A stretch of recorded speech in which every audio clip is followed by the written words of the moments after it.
Hi everyone, I'm Scott Reeves, registrar at the Canterbury Museum. With me is Kristen, who's our collection inventory project manager. Say hi, Kristen. Hi. Okay, and we're going to have a talk to you today about our museum redevelopment and some new developments we've been working on over this time as well. So, our redevelopment stories so far. I'm going to start off by talking about why we needed to redevelop. Warning, there will be some agents of deterioration in that section. We're going to talk a little bit about the move, and that bit there are some stinky dead fish. And finally, what we're up to now, which is actually going to be fine. Our redevelopment, why did we need to redevelop? Well, for a start, the building has too many buildings. I'll explain a little bit about that shortly. And also, the building was pretty buggered. And again, you'll see some photos and some evidence coming up. So when I say the building was too many buildings, this is kind of a look at the different phases of the building, both at the museum and the Robert McDougall Gallery off to the left there, since 1870 all the way through to 1995. There's been 16 build phases. Missing from this actually is the second building that was ever on the museum site, which is our Whare Whakaaro Hotel Nanui, which will be getting rebuilt and reinstalled in the new museum. And that was the first building to be built after the 1870 building. You'll notice looking at the slides that many of the historic features of the buildings are covered over. So in here's our original 1870 building. Completely surrounded by other buildings is also the 1882. Most of 1872 and 1887 are covered up as well. 1990 is completely surrounded too, but we don't care about 1990 so much. So with all of those buildings, that's got a number of problems. Our biggest problem really from the visitor perspective is that main entrance and foyer congestion. We had one door into the building where people were coming and going. And as you can see from the school group, from the photo at the top there, if you've got a school group in, there's not much room for anyone else to come in. The building enclosure was deteriorating as well. The earthquakes didn't help, but the building was already pretty buggered and a lot of the roof contained asbestos. With all of those roof junctions joining together, and that's what you can see in the middle image, 3 or 4 buildings joining together, there are lots of waterproofing issues and flooding. With that poor building enclosure and waterproofing issues and flooding, we also had a lot of issues around environmental control in the museums. Most historians, we couldn't really control the environment to the level that we wanted. That lack of environmental control, along with micro gaps and easy ways for insects to come in, caused a lot of insect issues. So here you can see a poor little bunny who's been completely stripped naked while on display. What looks like fur stuck to him is not fur, that's frass from case moths. We're just lucky that it was a bunny and not a specimen like our Tasmanian tiger. Really, it's a situation where the existing buildings are actively damaging the collection that they're supposed to be protecting. Obviously, the visitor facilities were pretty bad as well. We had one small lift that would break down quite a bit and was so old that it actually should be in a museum, and a real lack of exhibition space too, both for our permanent galleries and temporary exhibitions. Here's one of our storerooms. This is our director Anthony in the basement at the old museum. As you can see, our storage was overfull, it was cluttered, and it was dangerous to both the collection and people. It would also regularly flood. It might flood from heavy rain, and sometimes it would flood just because the botanic gardens were watering their plants. We've also found out sometime after this photo that the dust was reasonably heavily contaminated with lead. There's a blog post all about that on our website, which is great reading. I assure you though that all staff are fine, including Anthony. So things really need to change. Hence the redevelopment. So we're working now on a major rebuild project that's expected to take about 5 years. We're shooting for the end of 2028 and cost over $2 million. A new basement's going to be dug out for collection storage, and base isolation will be put in under that basement and throughout the building. And we're protecting and retaining all of the historic buildings, but taking out the more recent ones. What's really cool, as you can see from this image, is that the plan re-exposes and restores those original buildings. So you'll be able to walk around the outsides of buildings where we haven't been able to for well over 100 years. This, of course, starts with a big demolition job, and that necessitated moving everything out of the museum with a hard deadline of May 2022, as that was when demolition was due to start. And every week's delay on that date would add tens of thousands of dollars to the total project cost. So we had a tight time frame, not an unlimited budget, and a hugely complex move, which meant we had to be really smart with the move. Our main catchphrase was quick, easy, and safe. Every decision that we made were measured against those three things, and we'll take you through some of how we applied that. So as Scott mentioned, we didn't have a lot of time to both either plan or actually do the move. So that was probably our main challenge. The museum was also open during this time. So as time went on, different areas and exhibition spaces would close, but we really had to consider the public moving around the space and how we would move things out from back of house.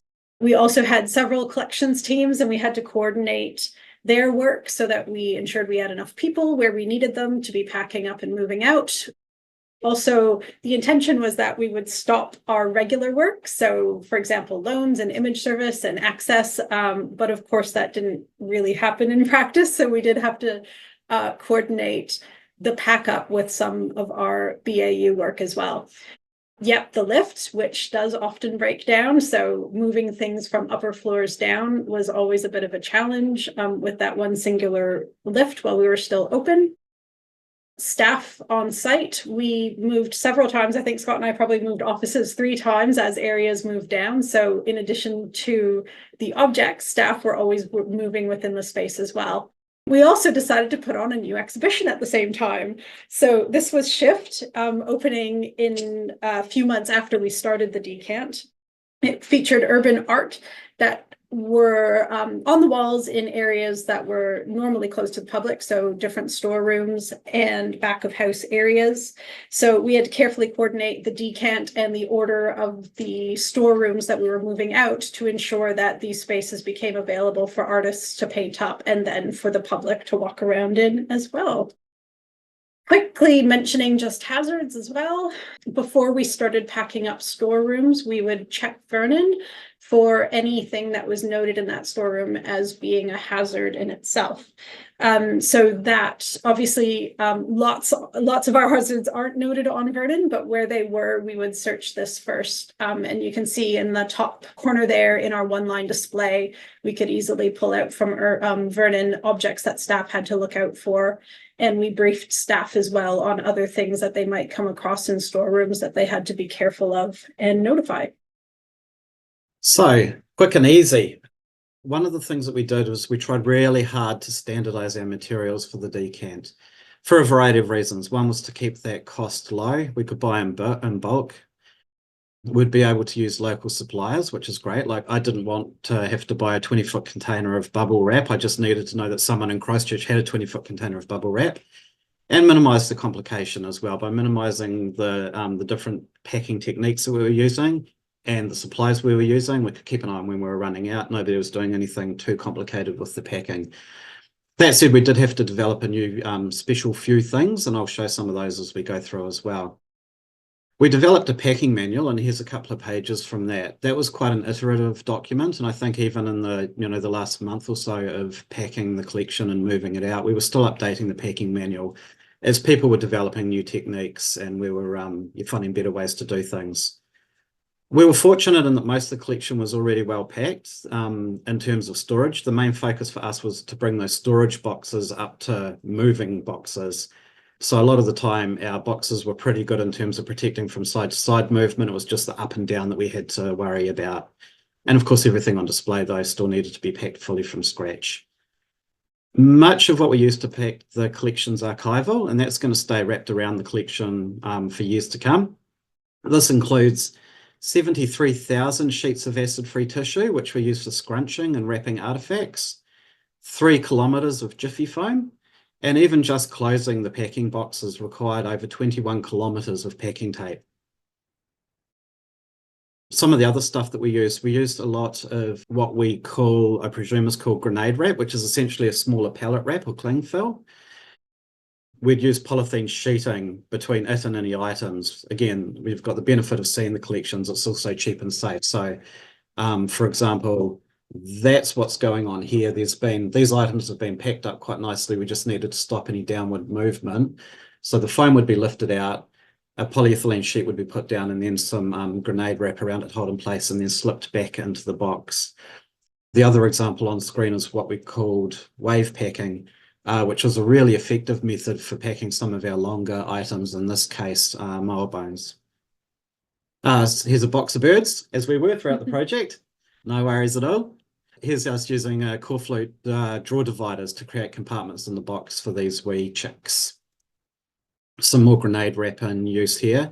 So this is the drawer from a container of bird skins. And again, that polythene sheeting's been laid down. The grenade wrap is being wrapped over gently with the aim to just stop movement. And you'll see there's been a little bit of padding applied on top of the polythene. That's to protect some of the more fragile areas of the bird as we wrap over it. The star of the show, we had a lot of voids to fill in our boxes and some other more avant-garde uses for this material as well. So we used an air cushion system. This had the benefit of being safe to use around our artifacts. It's essentially polyethylene and it's soft plastic recyclable. We ended up filling up 16.5 kilometers of polythene bubbles with our bubble making machine, who was very quickly named Michael Bublé, and ended up diverting hundreds of kilograms of plastic from the landfill due to using this. The machine was lent to us for free by one of our suppliers, and the rolls weren't too expensive. We compared to doing the same thing with something like Jiffy Foam or Dacron. Bublé's bubbles, as I said, got utilised in some reasonably avant-garde ways. Here, to sort of protect feathers and to stop a little bit of the birds knocking against each other, life vests were made for a lot of our taxidermised specimens. Here's a couple of the special things we ended up doing. Over on the left of the screen, you can see our collared crates. They were locally built for us, which again was great because we could drip feed them through as we needed. These were able to be built up into like lots of levels, so 150 mil or so high with dividers between them, or you could make a really deep unit just by putting lots of collars on and keeping the base right down at the bottom. They fit 2 to a pallet, which is quite a convenient size, and they would. So we had the extra benefit of, say, we're securing a sculpture in there, we'd be able to strap the sculpture and then screw the straps or staple them back against the wood. Over on the right are some of our cabinet drawers. We had 247 cabinets of drawers to move. That's about 1,800 drawers all up. So it's really important to find a solution that didn't mean removing and boxing all of the items, but we could travel them safely. I was a bit worried about the cabinets because they'd all had a rattle in the earthquake anyway, and many of them would also be too heavy to move as a unit. So the decision was made for most of them to remove the drawers, secure the items in the drawers, stack the drawers, and then travel those on a pallet. Then move the cabinet carcass and reinstall the drawers once we were back on site at our new location. Our issue was that the fronts of the drawers were higher than the back, so they wouldn't stack neatly. So we ended up manufacturing some blocks or having blocks manufactured to help keep them flat. They're the little black bits you can see at the back of the drawers between them. They work great, but they're quite slippery because we ended up making them out of acrylic. So the team ended up scouring bike shops for free inner tubes to cut up and use as friction pads on those blocks, which worked remarkably well, although people's hands were stinking of rubber for weeks after. We identified several collections that were deemed special moves that we had to put a bit more thought into just due to perhaps the nature of the objects or the conditions in which they're kept as well. So for us, I'll talk to you today about our cool and cold store for our negative collections, and also the wet store, which is where we house our natural history collections stored in ethanol. So this right here is a photo back at our Williston Avenue site of our cool store. So this housed our glass plate negatives at 12 degrees Celsius. We had another store next door for film negatives housed at 6 degrees, which was a bit smaller than this one. We had a new cold store built at our new warehouse to closely match the dimensions so that we could use the same cabinets and essentially just put everything back where it was. We sourced polystyrene cooler bins before the move, and all of our drawers had probably between about 6 and 18 sections within them. And so we used one bin per section so that we could easily sort out how they went back in at the other end. And as you can see here, we put a label inside the box, and we also labeled on our cage trolleys, which you see in the photo on the right. We also, because obviously it was so important to keep the temperature as close to the original storage conditions as possible, so in this case at the 12 degrees Celsius, we also just had the technicians make up some insulative covers for these trolleys as well. So we had the insulation from the polystyrene bins, and then also the covers that went over top of the trolleys. Since we were using the same cabinets, we had to, this was done in sections essentially, because we had to pull everything out and then move the contents and the cabinets and put them back together at the other end. So we were only able to do 1 or 2 cabinets a day. So with 20 cabinets in this particular storeroom, that obviously took a few weeks to get the move done, so that we could try to keep that temperature as close as possible. Again, that's why we only tried to handle a couple of cabinets a day. So the day before, they would all be packed up, placed on the trolleys. Early in the morning of the move, we would unbolt those cabinets and then move them all over to our new site across town. Those would sit in storage until later in the day. We did some preliminary testing with a data logger inside the bins just to see how much we could anticipate the temperature rising. So that gave us an idea at the other end as to how long we had to leave the contents in the bins before we could pull them back out again. For the cold store, it should have been a bit faster because there were fewer negatives in there, but unfortunately, we had a lot of nitrate negatives and those aren't individually identified. So they could have been anywhere in the storeroom. So essentially we had to treat everything as though it was nitrate. So because that is a dangerous good, we could only move small quantities at a time. So that for us ended up being about 10 of these boxes in one go. And that could be essentially the only thing that we were transporting at that time. So that move took quite a bit longer. Our other special move was our wet store. So this houses our collection of specimens in ethanol. And a lot of work was done in the months prior to the move to help prepare these. Each jar was checked and then placed within a specially designed corflute box that we could fit back onto the existing shelving. They were lined with plastic bags and absorbent material, which was sometimes just shredded paper in case of any leaks or breakage. In the end, we checked nearly 13,000 jars. And because the quantity of ethanol was so great, it was actually close to 6,000 liters in this storeroom, we had to employ specialist dangerous goods movers as well. The corflute boxes were packed into the pallet crates, which you can see on the right, to make the move easy. So this was in our basement and we had to move it upstairs to move to the trucks and move out. They were moved again onto our new warehouse, the other side of town, into temporary dangerous goods containers. And we had to do this. Obviously, we were again reusing the shelving in our new dangerous goods store that was built on site. So after everything was shifted out, it was temporarily stored in those containers while the shelving was disassembled and reassembled on site. In addition, we had 2 large fish tanks that each contained over 300 liters of isopropyl alcohol. Since the tanks were too large and heavy to move, the fish inside had to be moved to smaller tanks and the alcohol decanted. This process was reversed when the tanks were installed at our new site. So we had to install the tanks, fill them again with alcohol, and then move the fish back in. From that previous photo, the people that were doing the move had to have properly fitting masks, which meant they had to be clean shaven. And I can say from personal experience, no greater sacrifice was made for the move than those 3 gentlemen. Here's one of the bigger things we moved. This is our blue whale skull getting craned out of the museum. We had to remove the exterior wall of one of our storerooms to even think about getting it out, along with the 2 much longer jaw bones. This specimen is the largest natural history specimen in the world and was a little worrying, but we moved it fine.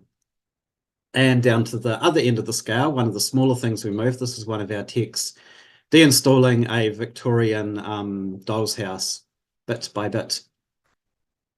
We had some reasonably complicated hand lifts as well. This is the smaller of the 3 largest waka that we moved, if that makes sense. It had to be done early on a Saturday morning, blocking off sections of the garden and hiring the 2 largest enclosed trailers in the country for this move. It's a really treacherous angle that the guys are pulling that waka up there, and not much clearance space either. So it was, a case where everything had to be very well organized, very well ordered, everybody knowing exactly what they were doing at all times. So I'm going to talk a little bit about some of the tracking now as well, because About half the collection doesn't have individual records on Vernon, and if they did, who wants to do what would have ended up being 4.8 million location changes? We track this as a shelf by shelf move. We created consistent location codes for storage and display areas, and boxes were marked with these numbers. Everything in the museum was noted to a shelf or a case level. We also photographed all of the spaces from head to tail and labeled the photos with the same location codes. Every shelf, every drawer was photographed with wide shots as well to properly locate those shelves in their space. This was and has continued to be invaluable. I think we're looking at those photos pretty much weekly still. Yeah.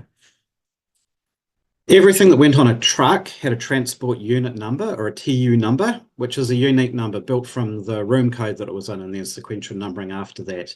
Packing sheets accompanied each transport unit. You can see the packing sheet here, which is hand-filled at the time of packing, and that had a list of the shelves, cases, or other locations contained on it. So sometimes the tracking unit was a pallet or a pallet bin. Sometimes it was one item like a couch or a polar bear or a piano. We found so many pianos. The tracking unit info was also logged onto an app, which I desperately needed, because what's a registrar without a spreadsheet? As the TUs moved onto a truck, the labels were photographed by our security team using museum-supplied phones. So each of those labels got a photograph at the point of them going onto the truck. The truck was then security sealed, and that seal photographed. When the truck got to its destination, the seal was photographed again to prove that it was the same seal. And then the empty truck was photographed once it was unloaded. These photos all zipped away to the same OneDrive location. And being iPhone photos, we kept like the geolocation and things on them. So that gave us time and geolocation stamping, which if needed could locate exactly where and when a TU was moved. If a truck was involved in an accident, using this system, we'd be able to work backwards to determine exactly what it was carrying. The museum move and the timing of our new space being available meant that we ended up needing to use 3 swing spaces around town, just to lay the pallets down until we had storage ready. This one here's got 2 1/4 storerooms. You'll notice the drone flies over, you'll see some different coloured tracking labels on the top, and they jammed right in there. This is completely packed out in about 1,500 square metres of storage. Kristen mentioned about BAU being on hold during the move, but of course there are always items that need to be pulled out or a loan that we can't say no to. The textile store that we're flying over now contains, for example, some cloaks that we held on trust and needed to go out for a tangi.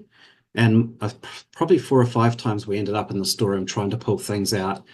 This is where having those tracking units, especially on top of the pallets, was really invaluable, because I could fly the drone over and find the item or the pallet that I was after, and then start to play the Tetris game of actually gaining access to it. Fortunately, being completely assured that the item that I was after was on the pallet that I was spending half an hour pulling out. This may be a little bit disorientating, I'm not sure. I'm not the best drone pilot, and this is probably the only clean take I've got where I didn't whack it into a wall or a column. We're flying over our textile store right now and about to come across the vertebrate store. It's just coming into picture. You'll see the antlers there. Pretty much the rest of that store is birds, and some of the bird cabinets you can see. And then off in the distance is a little bit of the basement. So all in all, we ended up moving 2,300,000 items, give or take. Those items came from 13,367 unique locations. They're our shelves or our cases, for a total of 3,568 tracking units. So that's your pallet or pallet bin or polar bear or piano. And all in all, that was well over 1,000 truck movements over the time we did the move. So here's a little bit of a timeline of the main events.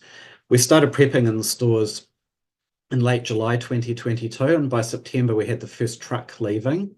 By mid-October we were starting to move into the galleries and closing our first gallery to the public. As Kristen mentioned, the Shift exhibition opened in late January and ran through to April. And by the 29th of April 2023, the last object left Canterbury Museum at Rolleston Ave. We were clearing out our swing spaces for quite a while after that. It wasn't until probably December that we were finally fully on site here, and for a variety of reasons, including the need to decontaminate some of the items from lead, again, which you can read about on our website blogs if you so desire. And so here we are. As of January 2024, this is the first time the entire collection has been under one roof since 1870, in one room really since 1870. And of course, that's it, nothing more to do. We can rest on our laurels, because what good are laurels if not rest for resting on? So one of the projects that is one of the main things that staff at the museum are working on for the next 5 years is our inventory project. So this started in 2017. There was always an awareness that we were only really had documented about 40% of our collection on Vernon, and with an estimated 2.3 million objects, that left a lot of objects that we didn't have on our database. The aims of the project are to have a basic record for every object, including a photo and an updated location. We've tried to keep the Vernon field usage to a minimum so that we can get through the collection as quickly as possible. So that includes any object numbers associated with that object, a name, title, brief description, classification, in addition to that location and photograph for each object. We can expand these minimum data standards based on the collection that we're doing. For example, when we were doing books, we of course included maker, we had the authors included, and for natural history collections, we do include field collection information. But just for timing purposes and to try to get through this, we're trying to keep it to a minimum. And so at present, we're anticipating another 20 to 25 years to get through the entire collection. One of the main things that we've been working on recently is cataloging our negatives and slides, and this is part of a 3 years lotteries funded digitization project. One that has recently gone up online is our Kennedy collection, and this is a collection of over 22,000 lantern slides, mainly of Canterbury and South Ireland alpine scenes and mountaineering. W.A. Kennedy was a school teacher and a mountaineer, and using his own images and those of his fellow climbers, he built a collection that he used for slideshows and to help others in planning trips. It essentially functioned as a lending library for members of the Canterbury Mountaineering Club and the New Zealand Alpine Club, where they could borrow the images for their own use. There's lots of amazing scenery photos of the time. So again, this is sort of early 20th century. That shows obviously amazing mountain scenery, also, equipment and clothing that was worn at the time, which is really interesting as well. Lots of images of female mountaineers, which we like to see. And on the right there, we have people transporting materials up to build huts. So there's lots of stages of hut builds and huts that are obviously still around and people are using today. And it's always fun to find the interesting, funny photos within that collection as well. So this has always been a really popular collection. We have had image requests from this collection in the past, but it's great to have it all online. And we've had a lot of comments and queries so far due to this collection being so accessible right now. And we're anticipating it's going to get a lot of use next year for the Canterbury Mountaineering Club centenary celebrations as well. I'll just quickly go through how we use Vernon in tracking objects that we've inventoried as well. At the bottom of the screen, you may be able to just see a clip from one of our moves, an object move. Early on, we decided to make the inventory project a person, and we would use that person as authorizer for moves. So every object that we touch and catalog gets moved or updated a location, and that inventory project is down as authorizer, so it's easily searchable that way. The other thing that we started doing was to use the general flag to indicate things that were inventoried. So using that general flag field, we can note that objects are inventoried, and if you look at that top line display there, you'll see that full filled in rectangle, and that indicates to people as they pull up an object that that has been inventoried sometime in the last few years. And it's just a good indication that the information on that record is up to date and that you're pretty likely to find it where Vernon says it is. Of course, in some cases, we have objects that have a few or several hundred parts, and those parts aren't always stored together for various reasons. Some may be on display or just stored in different areas of the museum.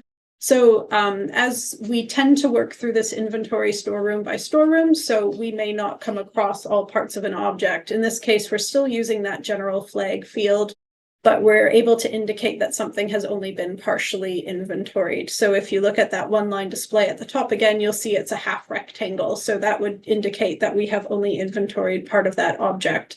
And again, if you go to the move locations, you'll see that the inventory project has authorized move for parts of that object, but not the whole object. What we're working on right now, in addition to finishing off this project early next year in the negative digitization, we are working at making sure that we're inventorying objects that are likely to be used for objects going on display at the new museum for our new visitor experience. And Scott will tell you a bit about that. Sure, really briefly. So the whole museum team's working on our new visitor experiences. We're essentially building a new museum, and everyone from front of house to back of house is getting a chance to have input in one or more of the exhibitions. These things are a variety of sizes, from single objects, I don't know, like a whale, through to the PowerShell house, which has got over 5,000 items. We've launched 19 projects so far, with another 4 or so to be launched before February. And these are anything from like a case to a full exhibition hall. With some of them dealing in the similar kinds of objects, we wanted to make sure there wouldn't be any double booking of taonga. And we're also keen to make sure that most of the work that's happening around these is being captured on Vernon, rather than dozens of spreadsheets and Word documents with names like PowerShell House final version 7, use this one.xls. So for our end use, the topic activity seemed the best way to do this. We're creating a topic for each of those exhibitions, which allows the curators to book the items they're interested in and gives us a centralized place to store or link information about the exhibition, who the team is, what the big idea is, linking in documents, as well as other activities like loans or treatments. We've created a shortcode which shows up on the one-line display for items considered for exhibition, and that changes depending on the approval process or where the exhibition is at in its approval process. It's got question marks if the exhibition is still in development and exclamation marks if the exhibition is approved. This lets the curators know what their chances are of winning a fight over an item. An exclamation mark, forget about it. Question mark, you might be able to bribe the other curator. There are various milestones in our development workflow for these new exhibitions, and 2 of them have direct relationships to object selection. At the start of the project point, the curator should be pulling in draft lists, wish lists, etc. And when it reaches an approved status, the object list is locked in place. This updates the one-line display on the object records, and we set up some procedural actions as well. So, for example, automated emails are set off at various points to the conservators with the draft list and then again with the finalised list. Some of them are big and complicated exhibitions, like the PowerShell House. So we're using the hierarchy and the thesaurus of topic to create master topics and then subtopics as well. We'll use this a lot probably for our new Antarctic experience, which is going to be massive and have quite a few sections. So they'll get their own topic files, but they'll link back to a master one.